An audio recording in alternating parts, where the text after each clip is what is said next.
No Name says, any Bob Backlund stories? In fact, where was the first time you met Bob, in fact? Florida. Met him there because, see, Bob was very, very popular when he started because he was an amateur shooter and could take care of himself. And Eddie Graham in Florida liked that. He liked to have guys around him who could actually wrestle. Because when somebody says, oh, that wrestling's all fake, he'd invite them down to what they call the, not the armory, but I call it the dungeon, where they did TV.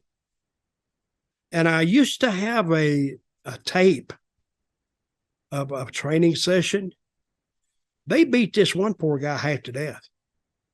I mean, it's damn wonder they didn't get sued. But Bob Roop had him in there, and he wanted to be a wrestler, but he was calling the wrestling that they saw on TV fake. Now we just go like this. They said, nah, yeah, whatever. And we go on. Back then, if you said it was fake, it was fighting words. So they would invite him down to, I call it the dungeon, and beat the crap out of him. That's why Eddie liked what we call shooters. He liked guys who could handle themselves just in case one of those guys came along and had to be put in their place. That's why he had the Briscoes there. That's why he had Bob Roop there. He had all those guys who could really, really handle themselves. He liked amateur wrestling. So, and what was the question again? Bob Backlund stories. Just while you were talking about that, I was looking for Bob Roop kicking that guy half to death. Yeah, but I can't find it. So, Bob Backlund stories. Did I send it to you? No, I'm trying to look for it. Oh, but it's probably on YouTube. But Bob Backlund was a AAU amateur wrestler, won some awards, and he was kind of he wasn't good at pro wrestling, but he was good at amateur wrestling, and he wasn't even a good interview. He looked like Howdy Doody, but he could handle himself in the ring. So, and that's where I first met him, because we used to have to go to Fort Myers, Florida every Tuesday. And Tampa ran every Tuesday. So I was in the territory about, 3 months before I ever wrestled I lived in Tampa. Before I ever wrestled in Tampa, they would send me to Fort Myers every week. And what I would do in Fort Myers, I started working a little angle. I forgot who was with Brian Blair, I think. And I kind of learned how to pace it, because they said, well, they didn't want to put none of their top stars in Fort Myers. So they was just going to do an in-house angle that I did with Brian Blair. And we kept it going for about, 2 months. But we got the town up. Now, Ron Bass, who was there too, he was in Florida for a year. And after a while, he kept complaining about he was never in Tampa. And after a year, guess how many times he had made Tampa? Go on. 0. Because they took the rib that Ron Bass was saying. He's gone now, rest in peace. And he said, well, we'll really rib you. We'll never put you in Tampa.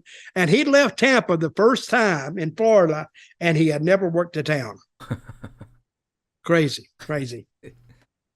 Do you remember, because you were in the WWF with Bob in the mid-90s, and this was crazy Bob Backlund, Mr. Backlund with the bow tie and the suit and everything. Was that more Bob's real personality coming out there or not? Oh, it was. He wasn't that crazy in the dressing room, but he could act crazy. Because I called him up one time because I was doing this deal with some company, and it was offering him, I forgot what it was now, and I forgot what he had to do, but they was offering $5,000 and I forgot what it was. And everybody else that I pitched this to said, yeah, fine, let's do it. Let's do it. Let's do it. Except him. I pitched $5,000 to him and he said no. I said, well, why? He said, it's not enough money. I said, well, I'll tell him. So then I went back to him and I said, well, Bob said he would like to do it. It was a commercial or something, but he said, that's not enough money. They said, what you want? I said, I don't know. He didn't say. He said, all right, throw 7,500 at him. Got back on the phone the day after. I said, they're offering 7,500. No, I can't do it for that. I went, what? You can't do it for $7,500? And this was back in the day, long time ago, like 20, 25 years ago.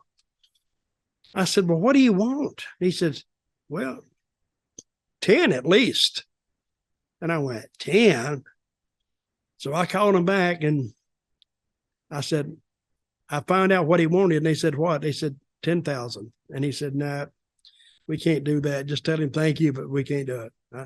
And I called him back up and I said, they can't go 10. And he never tried to say, well, let's go back to 75. He said, okay, thanks, man. I hung the phone up. So he never did it. But I mean, I think he had made a lot of money in the real estate business and probably didn't need it. So somebody just turned out on a day's work, 10 grand. Okay. If you can do that, fine. So if he can turn it down, he damn sure don't need it. So I'd have done it and tried to do it the day after.